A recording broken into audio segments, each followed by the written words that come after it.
back to why I decided to put the camera on right now. So, yeah, that's my sister back there. See her over there? That's the one that passed away in July. She and I look more alike than any of my siblings. So she have a different father, but we have the same mother, of course, right? So my friend texted me to ask me how things went. Now, this friend who just texted me is the only friend that I've had since I was a little girl that we're still in contact. We met 50 years ago. We were both walking home from school, and for some reason, there was nobody with us. Now, normally we walked in groups. You never really walk by yourself. Now, I don't know why I was late and why she was late coming home. And we're walking on the path and we saw each other. And because children didn't walk alone in those days like that, like far distances, because the school was a bit of a distance from my house, not far, far, but so we just started talking. Hi, what is your name? And then children are just, different, friendly, trusting of one another. And so we've been friends ever since then. So I just had a moment and she reached out to me because she asked how things are going. So I was telling her, I just thought about her mother yesterday. And her mother passed away in 2000s, like the early 2000s, I believe. And me and her mother, here we go again, we're pretty close, I would say. Um, Her mom loved to sit by the window. She always had a chair by the window. And I would sit across from her while she talked. My friend would be in the next room. And my friend always was crying over somebody who hurt her feelings. She kept me close to her as like a anchor, not like somebody that she would be seen with in public. I was that friend that she would call when she needed to be lifted up. Like she needed some encouragement. She needed some, yeah, just someone to listen. And that's who I've always been. So here she was in the bedroom crying because somebody hurt her feelings, some friend. That's a loud refrigerator back there. And she always befriended light-skinned people. Those friends she worshiped. And she loved if they had long hair. And she would play in their hair, just play in their hair.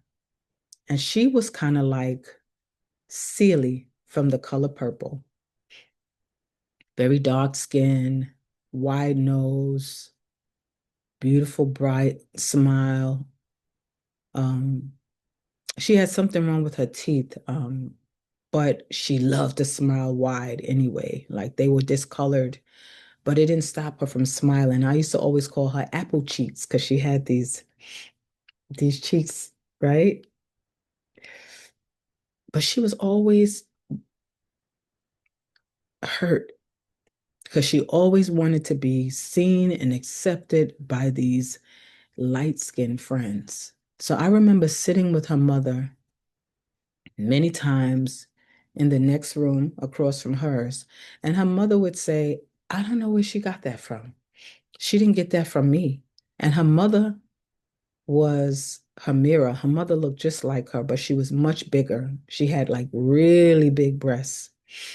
I mean, her bras used to hang like way down. She had these huge breasts. And so when I go in the bathroom, I see these bras hanging, drying in the bathroom. And I just was like, but I never felt like, dang, I looked at the bras. So I told her I thought about her mother yesterday because I was reading Zora Neale Hurston's Mules and Men, which is filled with folk tales, trying to understand the vernacular, like trying to like get it, reading it, because I want to unpack some of those stories on my channel. And I came across this part of the book where it said camphor tree, that somebody had a camphor tree on their property. And this was in Eatonville, Florida, where Zora Neale Hurston is from. And I thought about her mom, because her mom always had camphor around the house. I mean, she swore by camphor. And even like when a baby was born, Miss Wilcher had used to take a piece of camphor and she used to wrap it in cloth and put it on the baby. Like people take a piece of, I think they call it blue or something. They put in a piece of cloth in, like I saw them, my friend talk about this, that was from Caracol, where they would take something, I forgot what it was, people from Caracol, from Caribbean, or from even Trinidad, because Caracol and Trinidad people, a lot of them are related because, makes sense, right? Travel, right? Traveling, right? Next door to each other. And so my friend told me, I know, so I thought about her mom and this camphor. And I just got this moment where I got emotional because I'm like, I always have this connection with elders. And I've had it for so long because I started asking my friend in the text. I said, I just thought about your mother yesterday and how she loved camphor. And then I said to her, what were those peppers that your mother loved? Because I'm in the city that her mother was born in. Her mother was born in Georgia. And her mother always used to ask for people to bring these peppers from the South so she could put it in her pickles, her pickled pepper sauce. Like she used to make like similar to how they do in Jamaica. Jamaica, when I went to the country with my ex-husband, when I was visiting him, he used to take vinegar and onions and chocho and carrots and peppers, hot peppers, and put it in a jar. Maybe I don't know. Maybe he used to put pimento in there too, but you keep that pepper and you can put it over fish. You can cook with it. You could put it over whatever you want. It's very spicy. And the onions and the carrots and whatever you put in that solution would be so flavorful, full with pepper. So her mom is from Georgia. She would do the same thing. She had to get these particular peppers from the South. And she would have this jar like on her dining room table with this pepper sauce. And I saw the connection when I went to country when I was in my early 20s and Miss Wilcher. I said, look at that. And not only that, Miss Wilcher was the one that prepared me for my first trip to Jamaica. I mean, my first trip to the country when I was 21 years old. She was from the country in Georgia. And she said, well, Rogina, when you go there, you may need a flashlight because it probably ain't no street lights, so you may need a flashlight. And you probably won't have no running water in the house, so you may have to bathe on the outside, and probably no plumbing, so you're probably gonna have to go in the outhouse. All of those things she experienced in Georgia, in America. This is how she grew up. So she was able to prepare me for what I was going to experience in the country. And you know what? That's exactly what happened. We were blessed enough to have, my ex was a plumber, so he was able to run, but he was a poor man. Poor is just a Western mindset function. He was richer than he even imagined he was. I couldn't even convince him that he was rich because he judged himself according to a Western mindset of rich. So, but he was able to run a pipe. He was in his 20s. He ran a pipe from the main road into his yard. And so he was able to get a pipe over a, um, a little shower stall he made out of zinc. And the pipe hung over the shower stall, and you bathe outside. And he put a zinc and like zinc walls, and then put a shower curtain in front, and that's how we bathed outside. And the branches were hanging over the shower stall, branches from the tree. It was beautiful. You don't know nothing about bathing outside, but Miss Wilcher did, and she told me that. And was it not black, black, black outside? Once the people turned off their veranda light, because it wasn't nobody wasting no current out there. Once they turned off the veranda light, all you had was the moonlight. And you had to pray that the moon was shining bright that night, or you could break your neck going down those hills, but the locals didn't. Maybe me. So Miss Butcher was the one that told me it's going to be dark out there.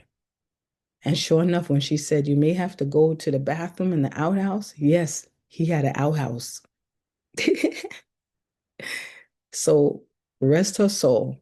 I never forgot how Miss Wilcher prepared me for my first trip to country in Jamaica. So I asked my friend, I said, what was those peppers your mother always used in her pepper sauce? Because Miss Wilcher, like her pepper sauce is made with the vinegar base too.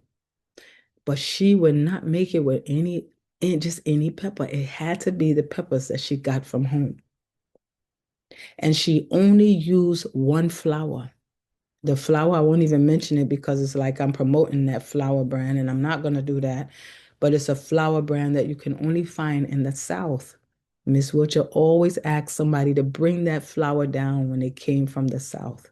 So I'm asking her, what was that flour that your mom always used? And her mom was the salve queen, Salve, salve, they call it. Nobody got time for the L, salve. No, salve.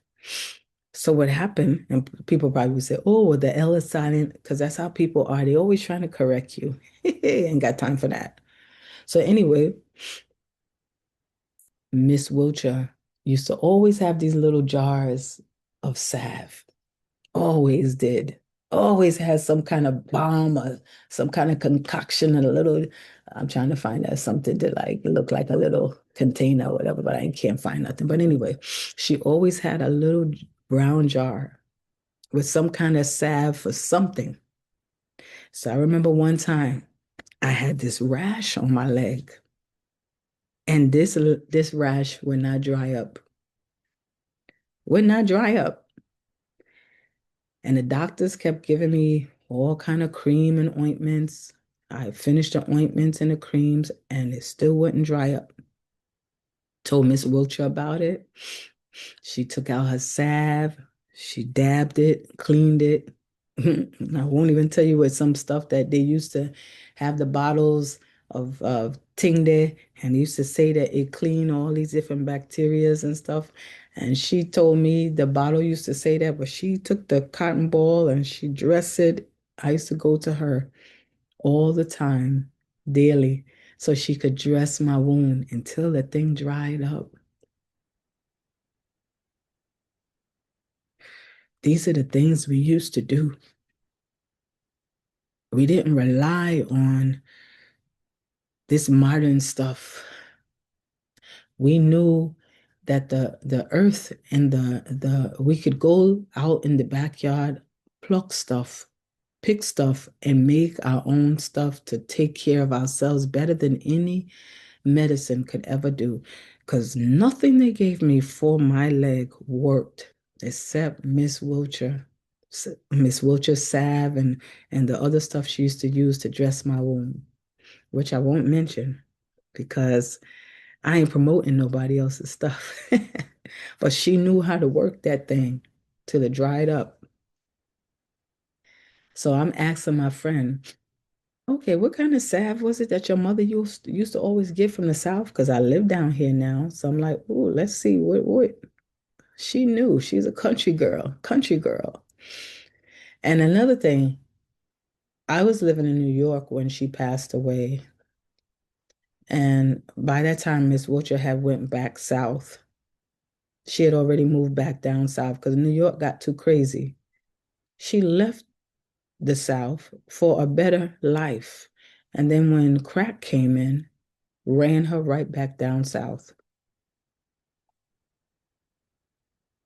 So she went down to the South and she passed away. And my friend wasn't even in a position to go to the funeral at the time. But years later, my friend moved back down south. She moved down south. She was born in New York, but she moved down south.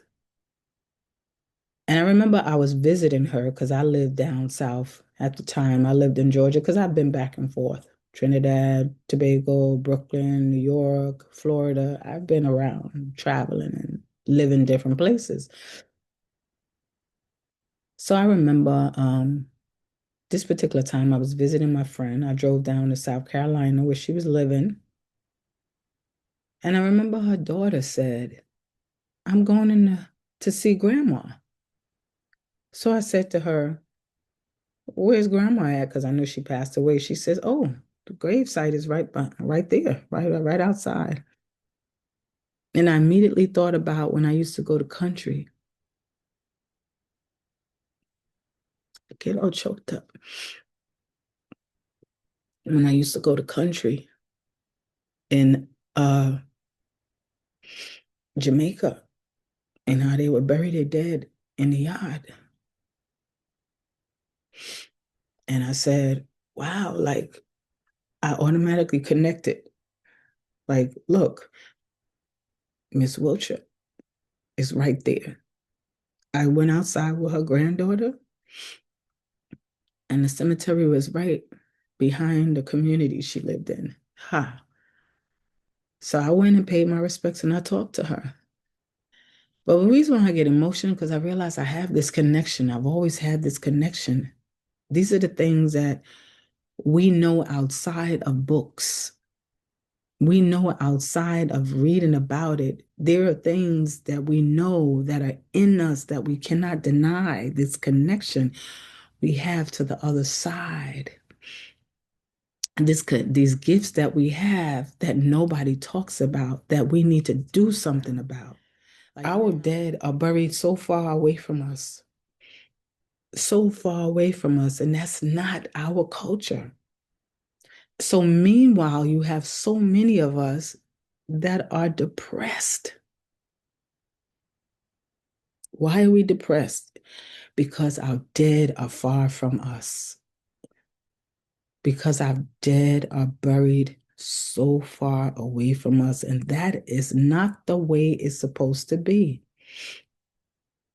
So as I'm talking about her mom and asking her questions about her mom, I'm feeling emotional because I'm feeling like these are the things that we need to be doing in remembrance of our dead, is remembering the things that they like and bringing those things into our present existence, and that brings them closer to us. You have to feed your ancestors those things that will bring you closer to them. Do things in remembrance of them. You have been doing things in remembrance of people you don't even know. So why not do things in remembrance of those you know have your best interests at heart? Those who love you. Why are you afraid of your ancestors? Because you were taught that way. Because someone knows that when you get in communion with them, oh, there ain't no stopping you.